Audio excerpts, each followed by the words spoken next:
Have a look at this picture. Looks fairly obvious, doesn't it? Looks like Obama's been somewhat distracted by the young lady who's walking up the steps. Sarkozy has noticed and is thinking, you sly dog, you.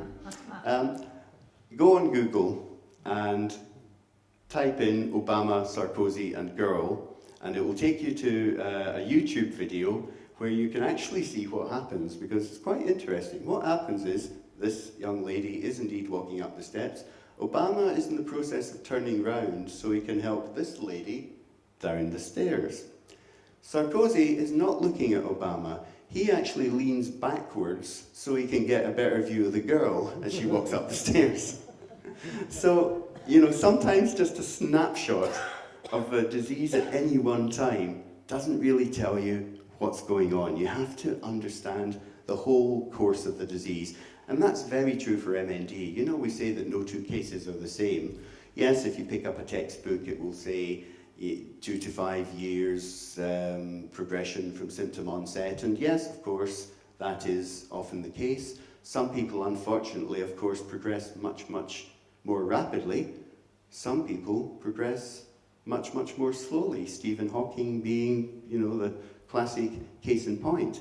And what's clear is that although we're starting to understand the various things that are going wrong within sick and dying motor neurons or within the central nervous system, the different bits of the pathological jigsaw are going to be likely to be very, very different in these people compared to these people, which would mean that the treatment strategies would probably be very, very different as well. So we can't treat this disease just as one disease. We need to be smarter and start to break it down.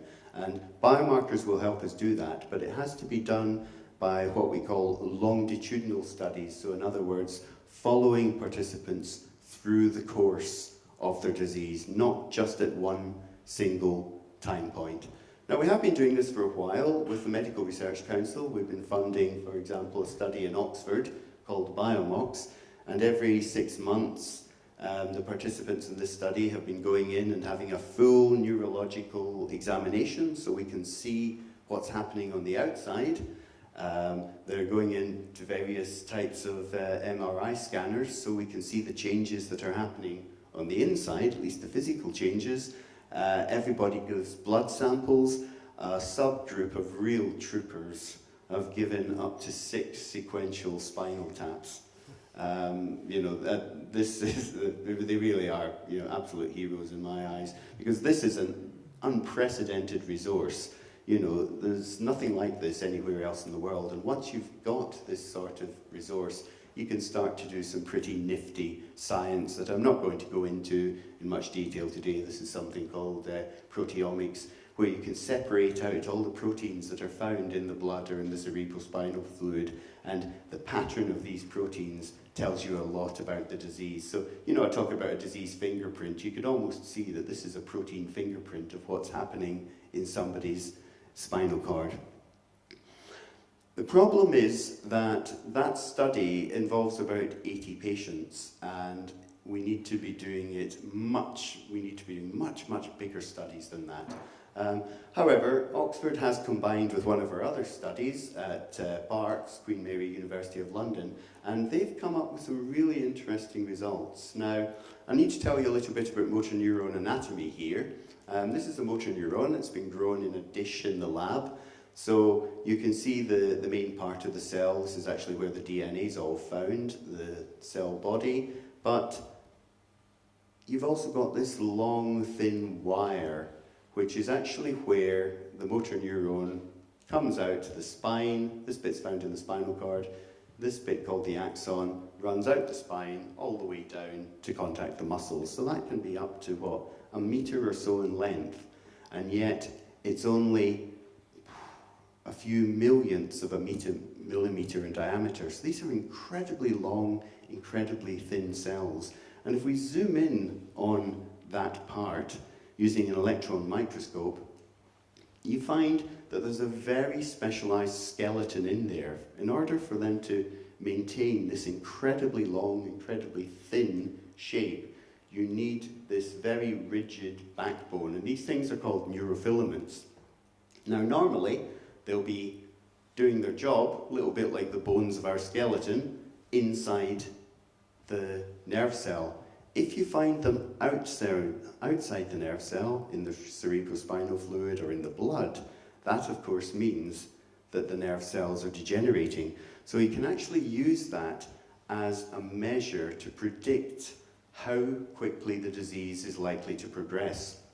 So what you find is that people who have the lowest levels of neurofilaments in their blood or their cerebrospinal fluid tend to be the more slowly progressing patients, whereas those with the highest tend to progress much more rapidly. Now this work was originally done at Oxford, but they then completely independently replicated that and found exactly the same thing using samples that had been collected from Oxford. So now we have a way, perhaps, of predicting how likely or how quickly the disease is likely to spread within an individual.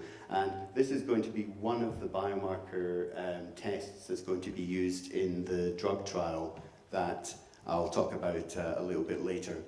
So, going back to Ambrosia, which does stand for a multi-centre biomarker resource strategy in ALS, we're going to use 3 of our centres here to collect the samples, so Sheffield, Oxford and Barts, although Barts is actually going to liaise with the National Hospital at Queen Square and also with King's College Hospital as well.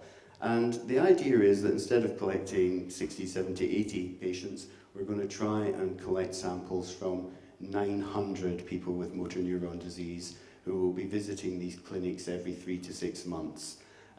We also, of course, need to collect samples from people that don't have motor neuron disease, but because they're not going to be progressing, we can get away with a single visit. So we'll be collecting blood, cerebrospinal fluid, urine, and taking skin biopsies as well, because we can also always make these stem cells if we want to in the future.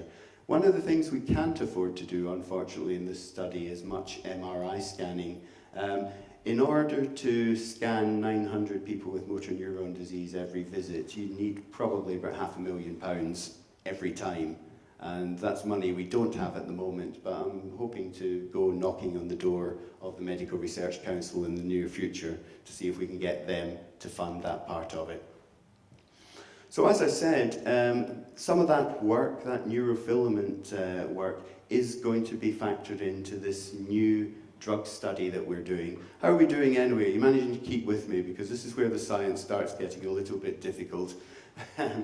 But MIRACALS, another acronym, stands for Modifying Immune Response and Outcomes in ALS. And basically what they're going to do is they're going to test low doses of a drug that's already used in certain cancers called interleukin-2. It's going to be used at doses that are about 1,000 times less than are used in cancer, which is just as well because it does have some nasty side effects here. This just shows you the consortium members. It's a pan-European project. The European Union is putting €6 million into this study. The French government has put about another €1 million in for some pilot work that's going on at the moment, and we're topping up that with another €500,000 that will be used to support the UK centres. But it's 216 participants in total. 50% will be taking the drug, 50% will be taking the placebo, 15 centres in France and the United Kingdom, but the other European centres are going to be involved in the analysis of the data and all the samples that will be collected out of this. I think the key thing to say here is that it will be recruiting incident cases, and by that I mean newly diagnosed patients. So newly diagnosed that they haven't even been prescribed Riletec yet.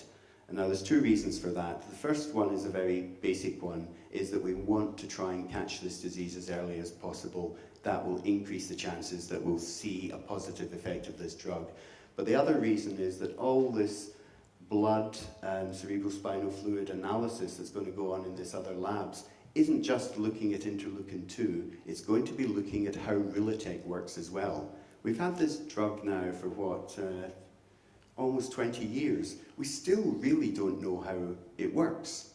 It has a modest effect, but if we understood really how it works, maybe we could make a better form of it.